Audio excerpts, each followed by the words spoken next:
Oke, halo teman-teman semua. Pada kesempatan kali ini, saya akan menampilkan video tutorial penggunaan aplikasi SPSS untuk proses pengolahan data. Oke, sebelum kita masuk lebih lanjut ke dalam proses tutorial aplikasi SPSS ini, teman-teman bisa mendownload terlebih dahulu aplikasi SPSS di browser laptop teman-teman masing-masing. Oke, kita masuk ke Chrome. Kemudian teman-teman bisa mengetik di kolom search download SPSS for Windows. Dan juga jika teman-teman menggunakan MacBook, teman-teman bisa mengetik download SPSS for iOS.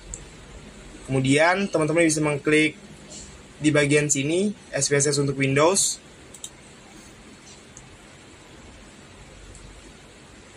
Kemudian teman-teman bisa scroll ke bawah dan mengklik kolom unduh di kolom bagian atas untuk mengunduh SPSS for Windows.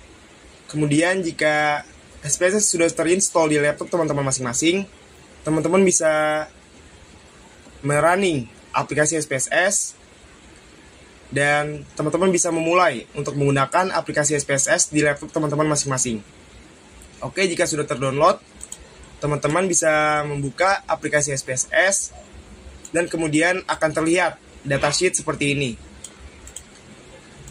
Jika sudah terlihat, maka teman-teman sudah bisa memulai untuk mengolah data di aplikasi SPSS.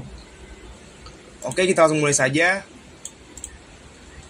Untuk langkah pertama, teman-teman bisa mengimport data dari Excel ke dalam aplikasi SPSS seperti ini.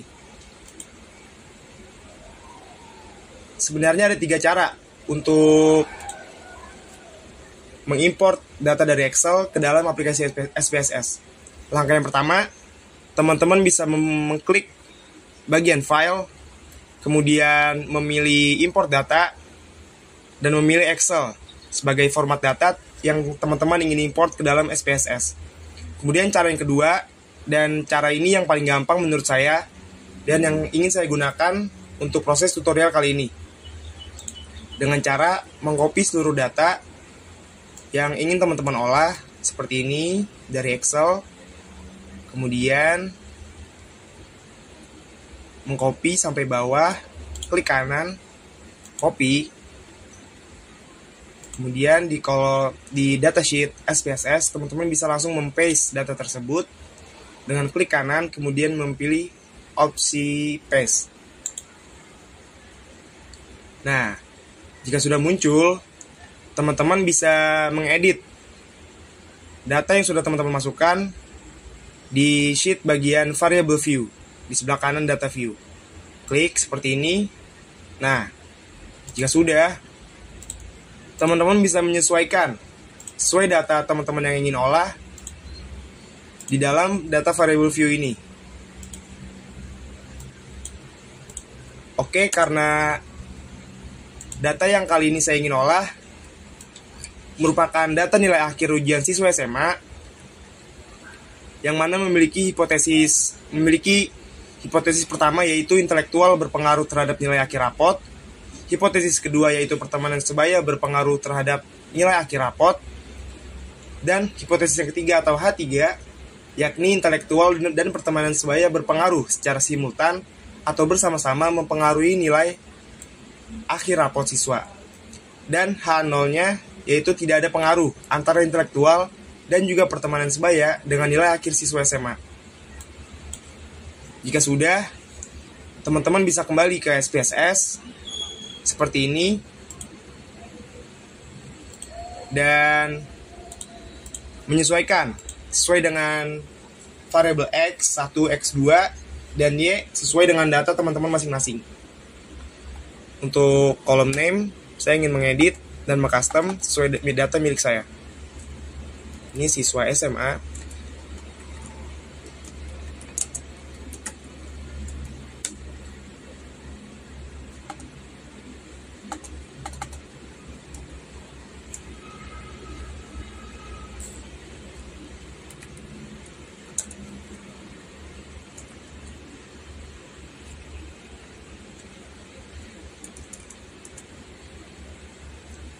Kemudian untuk variabel pertama atau X1, teman-teman bisa langsung ketik saja di sheet variable view seperti ini, X1, kemudian X2, dan juga variable dependent atau Y.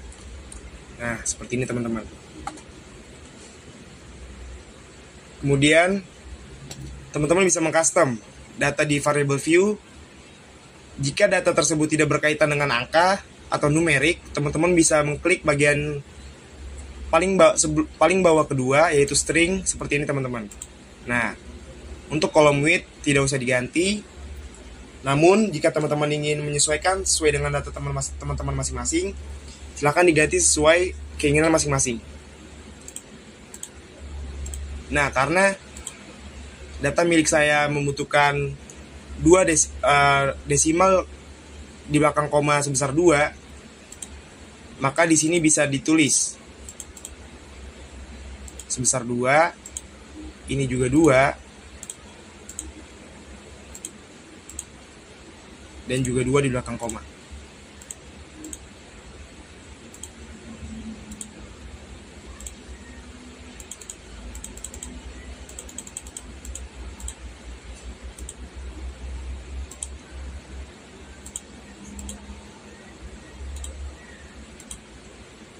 Oke, untuk bagian labels, teman-teman bisa menyesuaikan sesuai dengan data teman-teman masing-masing. Ingin dinamai atau dilabeli dengan kata apa? Karena saya ingin mengolah data nilai akhir siswa SMA, maka untuk kolom pertama saya akan mengetik yaitu siswa SMA. Kemudian untuk kolom yang kedua, saya akan mengetik yaitu IQ. Mengapa IQ? Karena variabel X1 saya intelektual. Untuk menyingkat atau mempermudah pelabelan nama data saya, maka saya menyingkat menjadi IQ saja. Kemudian untuk X2, pertemanan sebaya saya singkat menjadi teman. Untuk variabel Y, nilai akhir.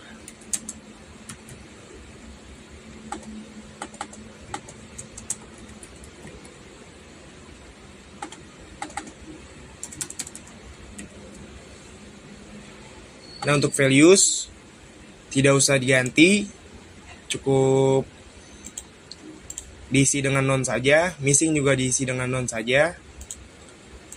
Nah, untuk bagian columns, karena saya menginginkan kolom sebanyak 11, maka saya mengganti semua variabel data di sini menjadi 11 kolom. Namun untuk kolom sini bisa disesuaikan kembali dengan keperluan dan kebutuhan data teman-teman masing-masing. 11.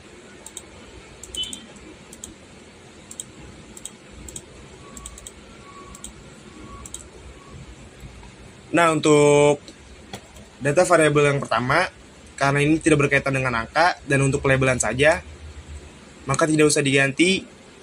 Untuk measurement menjadi nominal saja. Untuk yang kedua bisa diganti dengan scale, yang ketiga juga scale, dan yang keempat juga scale. Nah, kemudian jika teman-teman sudah yakin dan datanya sudah sesuai, teman-teman bisa kembali ke bagian sheet data view. Nah, jika sudah benar, teman-teman bisa lanjut untuk proses pengolahan data di aplikasi SPSS ini. Untuk melihat data hasil output dari proses data angka yang teman-teman olah, teman-teman bisa mengklik bagian file, kemudian new, dan data output di bagian paling bawah. Nah, jika sudah, mengapa ini masih kosong? Karena kita belum memulai untuk mengolah data yang ada di datasheet sebelumnya untuk keluar di bagian data output ini. Kita bisa minimize. Kita langsung mulai saja untuk proses analisis data yang sudah saya buat ini. Teman-teman bisa mengklik bagian analyze, kemudian descriptive statistic, dan memilih bagian descriptive. teman-teman bisa memasukkan semua data variabel ke sebelah kanan seperti ini dengan klik tanda panah ke sebelah kanan. Oke, jika sudah, teman-teman bisa mengklik bagian options. Nah, jika teman-teman data teman-teman ingin menghasilkan min, sum, standard deviation, minimum, variance, range, dan juga SMIN, teman-teman bisa menceklis semua bagian seperti ini. Namun, bagian ini bisa disesuaikan dengan kebutuhan dan keperluan data teman-teman masing-masing. Kemudian, jika sudah terchecklist data-data yang diinginkan, teman-teman bisa mengklik continue. Untuk bagian style, tidak usah diganti. Kemudian klik OK. Nah, kemudian akan muncul di bagian data output seperti ini teman-teman. Akan keluar kolom N statistik, range, minimum, maximum, sum, min, standard deviation, dan juga variance statistik teman-teman. Kemudian jika sudah dan data output sudah sesuai dengan keinginan teman-teman, kemudian bisa next ke tahap selanjutnya, yaitu dengan cara klik analyze, pilih regression, kemudian pilih linear di sebelah kanan, kemudian teman-teman bisa langsung klik saja bagian linear. Nah, jika sudah muncul seperti ini, teman-teman bisa memilih data yang independen dan juga dependent. Karena data variabel Y saya dependent, kemudian klik kanan di tanda panah, kemudian di X1 dan X2, pilih di kolom independent. Seperti ini teman-teman. Kemudian tahap selanjutnya, teman-teman bisa mengklik bagian statistik di bagian paling atas seperti ini. Kemudian bisa menceklis seperti tadi data yang teman-teman ingin keluarkan di data output. Untuk bagian ini saya membutuhkan estimates, model fit, R-square, collinearity, and Durbin-Watson. Karena di tahap sebelumnya kita sudah mengeluarkan deskriptif statistik, kita tidak perlu menceklis kembali bagian deskriptif ini. Kemudian jika sudah, teman-teman bisa mengklik continue, kemudian memilih plots di bawah kolom statistik seperti ini. Diklik dan teman-teman bisa memilih data yang ingin dimasukkan sebagai variabel Y dan juga data yang ingin dimasukkan sebagai variabel X. Untuk bagian X saya ingin masukkan plot zipRat, kemudian SRSID di bagian variabel Y. Jika sudah, teman-teman bisa mengklik bagian histogram dan juga normal probability plots di bagian bawah. Jika sudah terchecklist semua, teman-teman bisa mengklik continue. Seperti ini.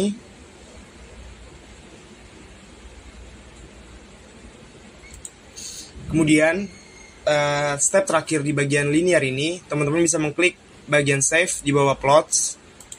Seperti ini, kemudian menceklis di bagian residuals, yaitu unstandardized. Seperti ini teman-teman.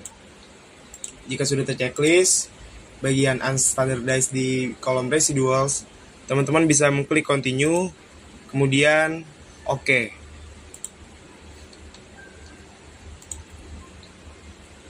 Nah, kemudian sudah muncul data baru di bagian regression, yaitu ada variables, model summary, table ANOVA, coefficient, collinearity diagnostic, residual statistic, dan juga chart histogram, p-plot, dan juga scatter plot.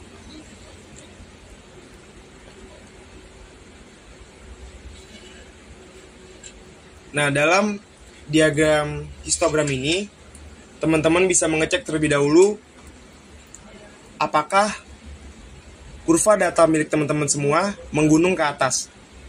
Karena dalam uji normalitas yang pertama, di bagian histogram, Syaratnya adalah jika kurva menggunung, maka data bisa dipastikan terdistribusi dengan normal. Seperti ini teman-teman.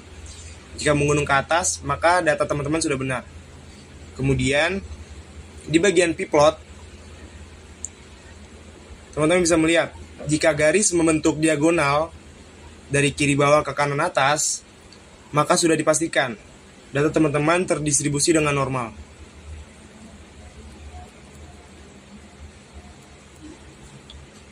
Nah, untuk tahap selanjutnya, teman-teman bisa kembali ke datasheet seperti ini.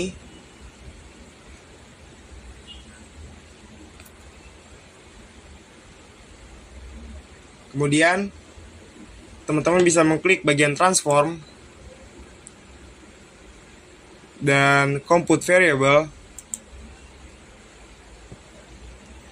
Kemudian bisa memilih target variable dan juga numeric expression sesuai dengan data teman-teman yang ingin olah. Oke.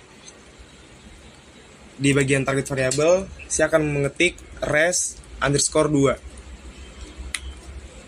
dan numeric expression. Teman-teman bisa mengklik di bagian function group, klik all, kemudian memilih ABS di bagian bawah,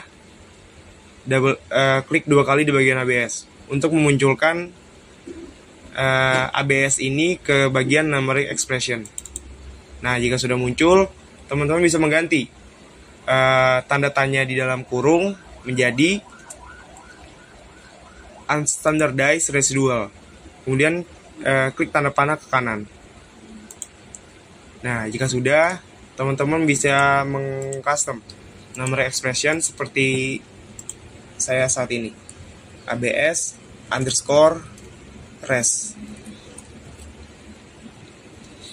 Nah, jika sudah, data teman-teman yang sedang olah, kemudian klik OK.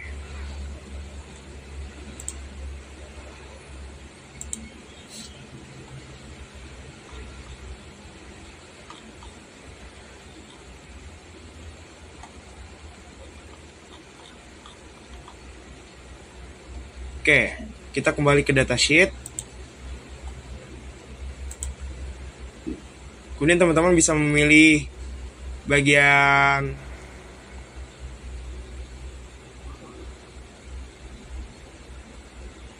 regression, kemudian linear seperti tadi.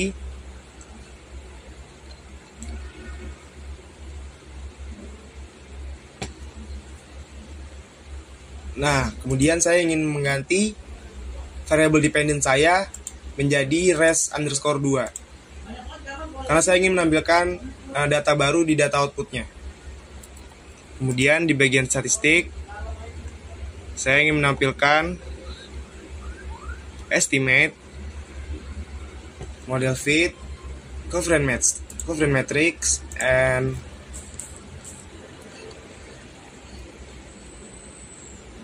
collinearity tidak usah.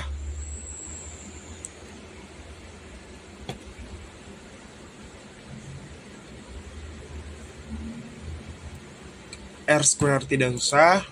Cukup estimate, model fit, dan juga covariance matrix. Jika sudah, teman-teman bisa mengklik continue.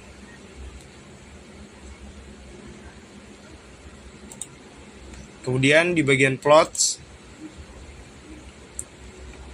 saya ingin meng-unchecklist bagian histogram dan juga normal probability plots, karena saya tidak membutuhkan kembali data histogram dan juga p-plots.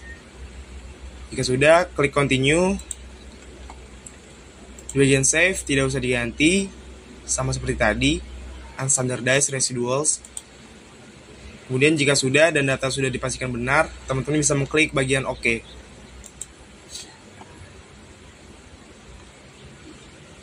Nah, kemudian akan muncul di data output data-data yang teman keluarkan di bagian regression dan juga linear tadi.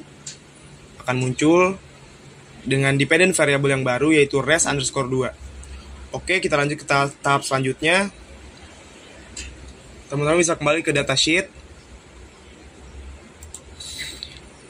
Kemudian mengklik Analyze.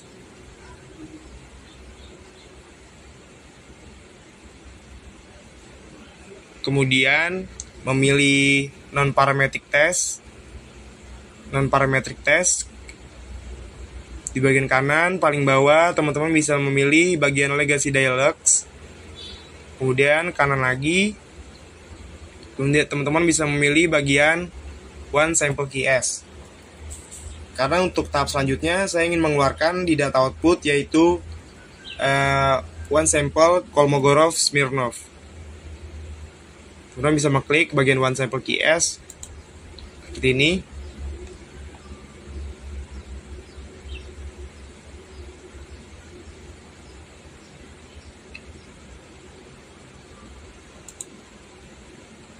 Kemudian teman-teman bisa memilih data yang ingin dipindahkan ke bagian sebelah kanan untuk diuji variabel listnya.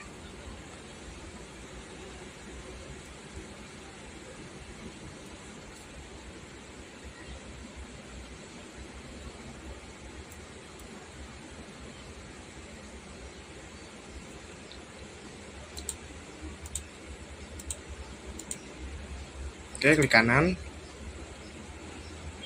Kemudian klik OK. Nah, jika sudah muncul di bagian data output, maka langkah teman-teman sudah benar.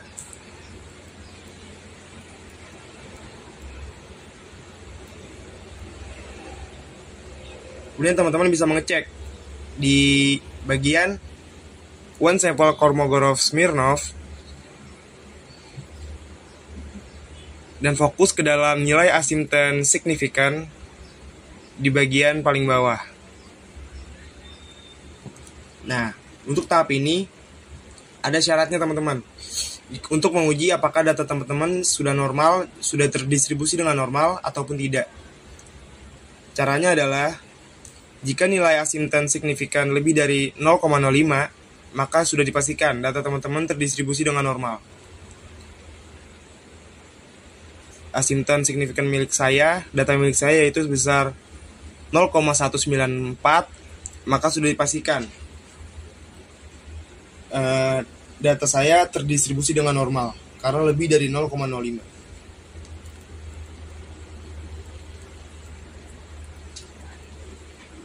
Oke, untuk tahap selanjutnya teman-teman bisa kembali ke datasheet untuk mengecek kembali datanya.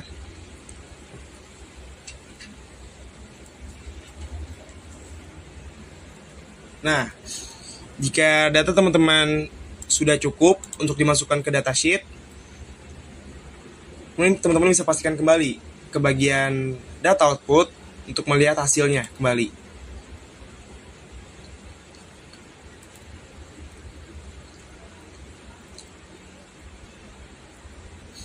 Kemudian mengecek ulang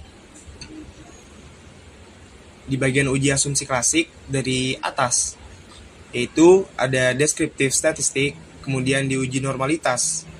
Yang pertama ada histogram, jika menggunung maka data terdistribusi dengan normal. Dan di bagian p-plot, jika garis diagonal membentang lurus dari kiri bawah ke kanan atas, maka sudah data terdistribusi dengan normal. Kemudian bagian ketiga dalam uji normalitas, yaitu one sample Kolmogorov-Smirnov seperti ini teman-teman, 0,194 lebih besar dari 0,05, maka data milik saya sudah terdistribusi dengan normal. Kemudian kita masuk ke dalam uji multikolinearitas. Teman-teman bisa fokus ke dalam table coefficients dengan dependent variable nilai akhir bagian atas. Nah, untuk syarat dalam uji multikolinearitas ada dua. Yang pertama, nilai tolerance harus lebih dari 0,10, maka sudah dipastikan data teman-teman tidak terjadi multikolinearitas. Untuk syarat yang kedua, yaitu nilai FIF harus kurang dari 10,00, maka dapat disimpulkan dan dipastikan bahwa data model milik teman-teman terbebas dari multikolinearitas. Nah, Karena nilai tolerance di table coefficient saya sebesar 0,967 dan lebih besar dari 0,10, maka dapat disimpulkan bahwa model data milik saya terbebas dari multikoliniaritas. Dan yang untuk syarat yang kedua, karena nilai FVF saya sebesar 1,034 dan lebih kecil dari 10,00, maka ini juga dapat disimpulkan bahwa model data milik saya terbebas dari multikoliniaritas. Kemudian untuk uji yang ketiga, ada uji heteroskedastisitas dengan cara mengecek di bagian scatter plot seperti ini teman-teman. Nah, untuk syarat bagian scatter plot, jika titik-titik data menyebar secara acak baik di atas seperti ini maupun di bawah, artinya tidak terjadi heteroskedastisitas dan model regresi data teman-teman layak untuk digunakan. Kemudian untuk uji yang kedua, di dalam bagian uji heteroskedastisitas, yaitu ada uji Gletser. Teman-teman bisa fokus ke dalam table coefficient, namun dengan dependent variable yaitu res_2 di sini teman-teman. Nah, untuk syarat di uji Gletser ini adalah jika nilai SIG lebih dari 0,05, maka model data terbebas dari heteroskedastisitas. Karena data milik saya nilai SIG-nya sebesar 0,696 dan lebih besar dari 0,05, sehingga data milik saya dapat disimpulkan terbebas dari heteroskedastisitas. Seperti itu teman-teman. Kemudian untuk bagian terakhir di uji normalitas, yaitu ada uji autokorelasi. Teman-teman bisa mencari table model summary dengan dependent variable yaitu nilai akhir di bagian paling awal. Nah, ini teman-teman. Nah, untuk syarat dalam uji autokorelasi, yang pertama, jika nilai D kurang dari DL atau lebih besar dari 4 min DU, maka terdapat autokorelasi dalam data model milik teman-teman. Untuk syarat yang kedua, jika nilai D terletak di antara DL dan juga 4 min DU, maka model data terbebas dari autokorelasi. Dan syarat yang ketiga atau yang terakhir, jika nilai D terletak di antara DL dan DU atau di antara 4 min DU dan 4 min DL, maka tidak menghasilkan kesimpulan yang pasti. Kemudian, jika teman-teman sudah selesai di bagian tahap uji korelasi dengan table model summary, teman-teman bisa lanjut ke dalam ujian terakhir atau uji final, yaitu uji hipotesis. Di bagian uji hipotesis, teman-teman bisa fokus kembali ke dalam data Excel. Nah, dan teman-teman bisa mengecek di bagian H1, H2, H3, dan H0 seperti ini. Uji hipotesis.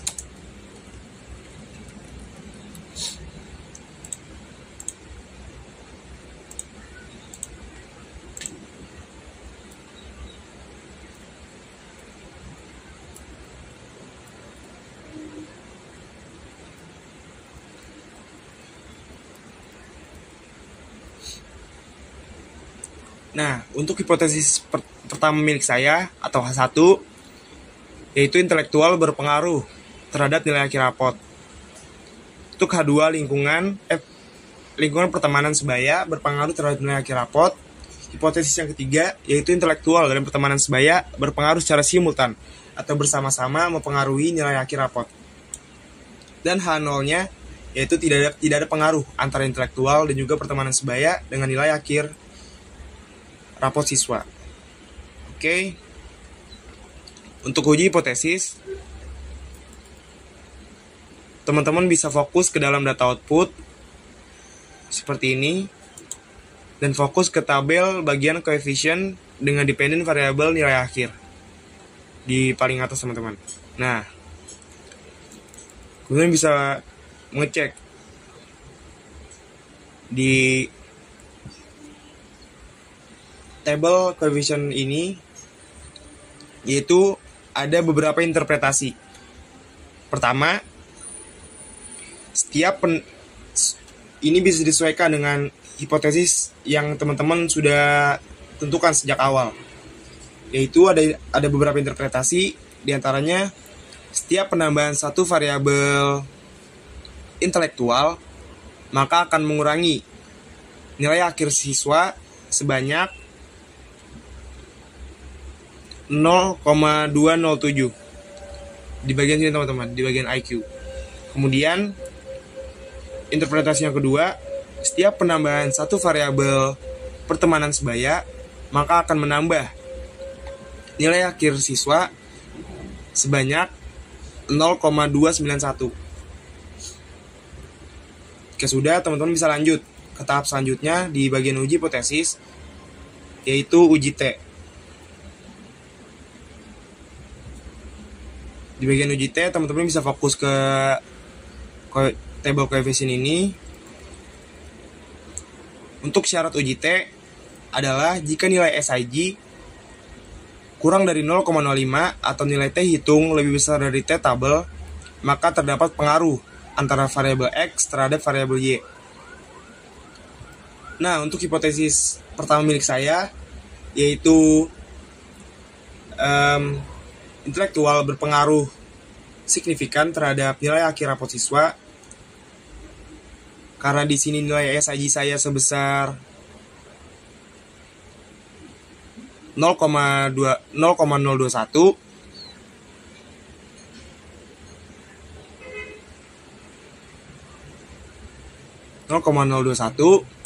dan lebih besar dari 0,05, sehingga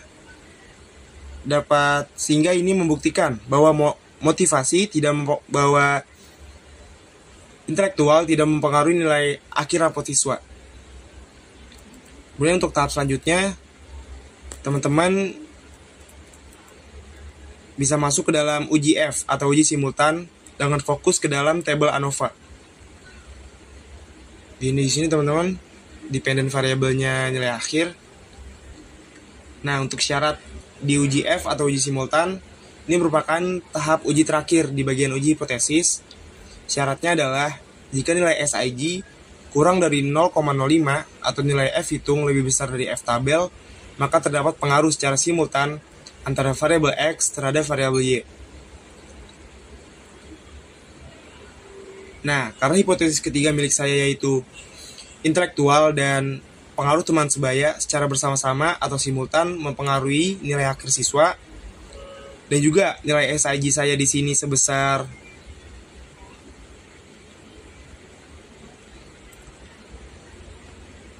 kurang dari 0,01 dan lebih kecil dari 0,05, sehingga terdapat pengaruh antara intelektual dan juga pengaruh teman sebaya secara bersama-sama atau simultan terhadap nilai akhir rapot siswa. Mungkin karena sudah selesai uji hipotesis kita sampai akhir, yang mana tadi di awal adalah uji normalitas, bagian ada histogram, p-plot, sampai yang terakhir yaitu ada uji autokorelasi dan ditutup dengan uji F atau uji simultan. Mungkin sampai di sini saja tutorial SPSS untuk pengolahan data teman-teman semua. Jika ada salah-salah kata, saya mohon maaf. Semoga video tutorial ini bermanfaat bagi teman-teman semua jika ingin mengolah data teman-teman di aplikasi SPSS. Sekian dari saya. Terima kasih teman-teman semua.